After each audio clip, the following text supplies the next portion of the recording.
ये कहानी है कृष्णपुर गांव की, जहाँ पर बंसी नाम का एक गरीब किसान अपनी पत्नी राधा और बूढ़ी माँ के साथ रहा करता था।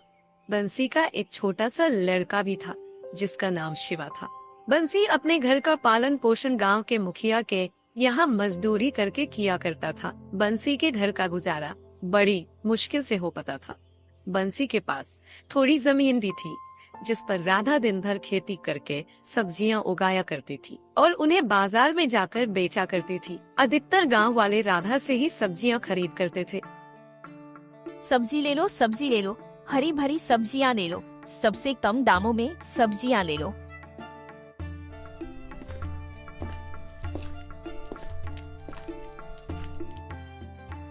अरे बेटी कैसी हो?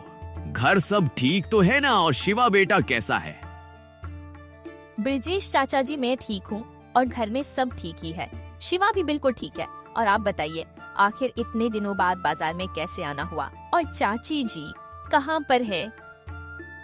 क्या बताऊं राधा बेटी, तुम्हारी चाची किसी काम से दूसरे गांव गई है, जिस कारण घर का सारा काम मुझे ही करना पड़ रहा है। इसीलिए इतने दिनों बाद मैं सब्जी लेने आया हूँ। अच्छा, तो ये बात है ब्रिजेश चाचा जी। अच्छा, तुम ये बताओ, आलू कितने रुपए किलो बेच रही हो?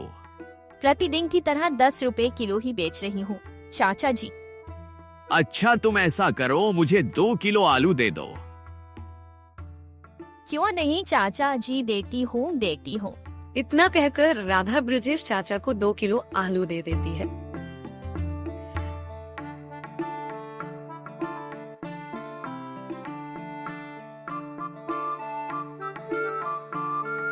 राधा के खेत के पास उसका एक कुआं भी था, जो काफी सालों से सूखा पड़ा हुआ था। उसमें एक बूंद पानी भी नहीं था, जिस कारण राधा को गांव के जमींदार के खेत के कुएं का पानी अपने खेतों में सिंचाई के लिए प्रयोग किया करती थी। अपने कुएं से पानी लेते हुए देख जमींदार को राधा से बहुत जलन होती थी।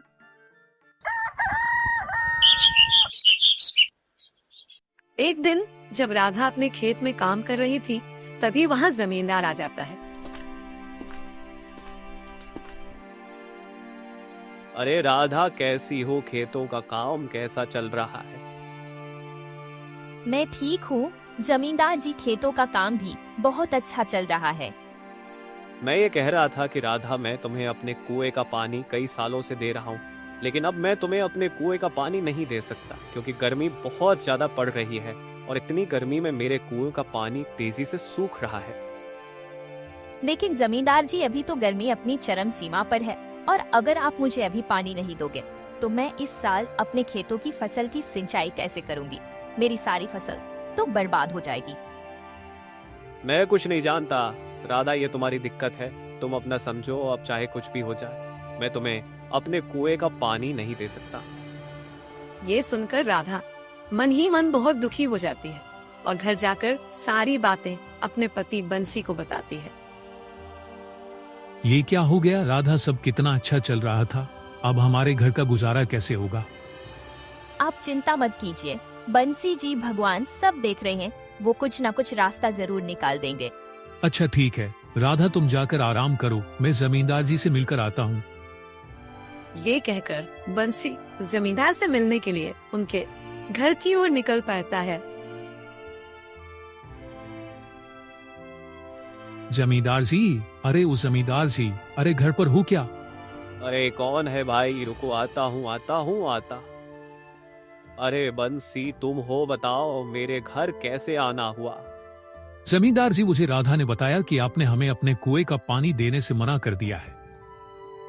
हाँ बंसी, ये बात सच है कि मैं राधा को अपने कुएं का पानी देने से मना कर दिया है। ऐसा क्या हो गया जमींदार जी, जो आपने अचानक से मना कर दिया? देखो बंसी, मैं तुम्हें कई सालों से अपने कुएं का पानी देता आ रहा हूँ, और इस बार बहुत भीषण गर्मी पड़ी है, और अभी तो और पड़ने वाली है। इसी कारण मेरे कुएं का पानी कम हो रहा है। अब अगर ऐसे ही मैं तुम्हें अपने कुएं का पानी देता रहूंगा तो मेरा पूरा कुआं सूख जाएगा। लेकिन जमींदार जी, आपको तो पता ही है कि आपके अलावा मुझे कोई भी पानी नहीं देता है, और ऊपर से इतनी गर्मी भी पड़ रही है, हमारी फसल खराब हो जाएगी। अब आप ही बताइए, मैं पानी का इंतजाम कहाँ से करूंगा? मैं कुछ नहीं जानता बंसी, मुझे परेशान मत करो। मैंने राधा से भी कहा था, ये तुम्हारी समस्या है। अब यहाँ से जाओ, मुझे और भी बहुत काम है। बंसी जमींदार को पानी देने के लिए मनाने की बहुत कोशिश करता है, लेकिन जमींदार अपनी बात पर अटल रहता है और एक भी बूंद पानी देने के लिए तैयार नहीं होता, जिस कारण बंसी उदास मन से अपने घर की ओर निकल पड़ता है।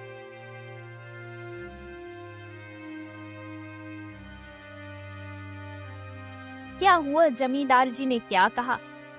हाँ राधा, जमींदार जी ने पानी देने से मना कर दिया है। उन्होंने कहा है कि अगर मैं तुम्हें पानी देता हूँ तो मुझे आगे चलकर गर्मी में बहुत समस्या होगी।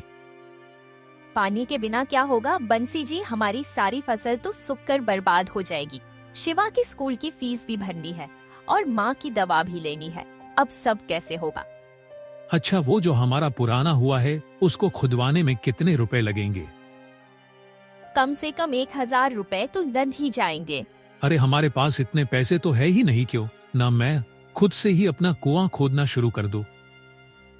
क्या आप ऐसा कर लोगे बंसी जी? हाँ, अगर कुआं खोदने वाला मिस्त्री कर लेगा तो मैं क्यों नहीं। अच्छा ठीक है बंशी जी, हम लोग कल सुबह सुबह अपने कुएं के पास चलेंगे। राधा, अभी मुझे बहुत जोर से भूख लग रही है, जाओ जो भी वो खाने को ले आओ। तभी उन्हें एक बाहर से आवाज सुनाई देती है। ये बाहर से किसकी आवाज है? वो दोनों घर के बाहर निकाल कर देखते हैं तो एक साधु जी उनके घर के बाहर खड़े हुए थे। बेटा, जो कुछ भी घर में हो, दाल चावल आटा गेहूं बाजरा फल, वो मुझे दे दो बेटा। अरे साधु जी, हम लोग पहले से ही इतने गरीब हैं। हम जैसे जैसे अपने 2 वक्त की रोटी खाने का इंतजाम कर पा रहे हैं, तो ऐसे में हम आपको दान कैसे देंगे? बंसी के हालात देखकर साधु जी समझ चुके थे और बोले, कोई बात नहीं बेटा, तुम परेशान मत हो, मैं और कहीं से भोजन मांग लूंगा। ठीक है, मैं चलता हूँ।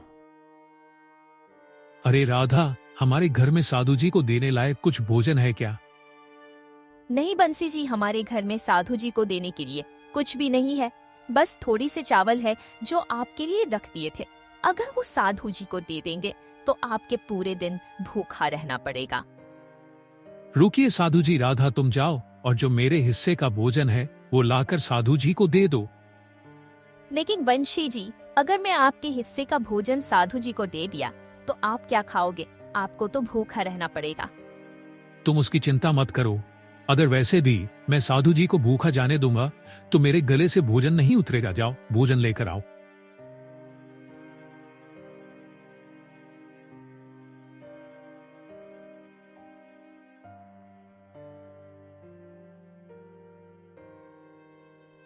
बंसी की पत्नी बंसी के कहे अनुसार बंसी के हिस्से का भोजन साधु जी को दे देती है। धन्यवाद बेटा, धन्यवाद। भले ही तेरे अभी बुरे दिन चल रहे हैं, लेकिन भगवान सब देखते हैं। वो एक दिन तुम्हें तुम्हारे कर्मों का फल अवश्य देगा।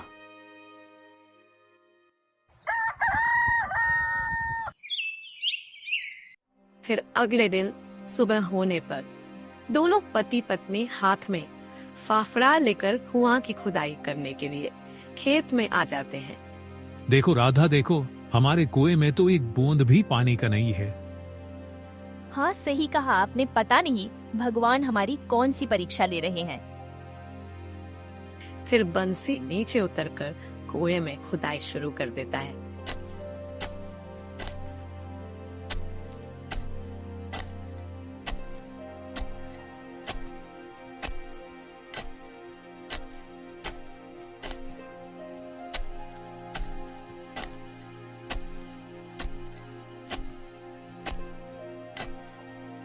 थोड़े समय बाद कुएं के एक पत्थर के नीचे से पानी निकलने लगता है।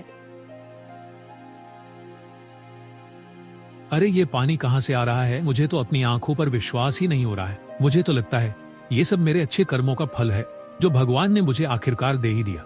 अब मैं इस पानी से अपने खेतों की सिंचाई बड़े ही आराम से कर सकूंगा और गांव में जिस किसी को भी पानी की जरूरत है उसको भी दे दिया करूंगा। बंसी बहुत ज्यादा खुश हो जाता है और ऊपर जाकर राधा से कहता है, राधा, भगवान ने हमारी सुन ली, कुएं में पानी निकल आया है।